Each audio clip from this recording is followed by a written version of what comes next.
কখনো কি এমনটা ভেবেছেন আমাদের জন্ম যদি একদম ৮০ বছরের এক বৃদ্ধ হিসেবে হতো আর আমরা মারা যেতাম একটা ছোট্ট তুলতুলে শিশু হয়ে, তাহলে কেমন হতো বলুন তো? শুনতে অবাক লাগছে, তাই না? এই উল্টো দুনিয়ার নিয়মটাই এমন। আমরা দুনিয়ায় আসি সব জ্ঞান আর অভিজ্ঞতা মাথায় নিয়ে।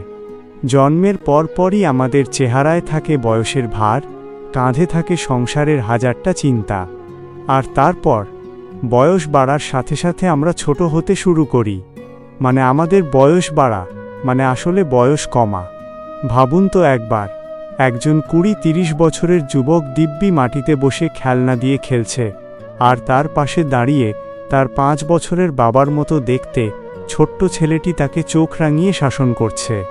এই অদ্ভুত দুনিয়ায় মানুষ বুড়ো বয়সে গিয়ে পড়াশোনা শেষ করে, চাকরি করে, আর জীবনটা শেষ হয় গিয়ে এক্কেবারে নিষ্পাপ এক শৈশবে।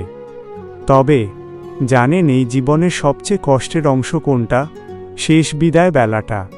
আমাদের মৃত্যু হয় একটা দুধের শিশুর মতো, অবুঝ কণ্ঠে কেঁদে মায়ের কোলে মাথা রেখেই আমাদের এই পৃথিবীর মায়া কাটাতে হয়। অদ্ভুত না? যাওয়ার সময় আমাদের মনে কোনো কষ্ট, কোনো আফসোস বা হিসাব নিকাশ থাকে না। কারণ মৃত্যুর ঠিক আগমুহূর্তে আমরা যে পৃথিবীর সবচেয়ে পবিত্র, সবচেয়ে সুন্দর এক শিশু হয়ে যাই।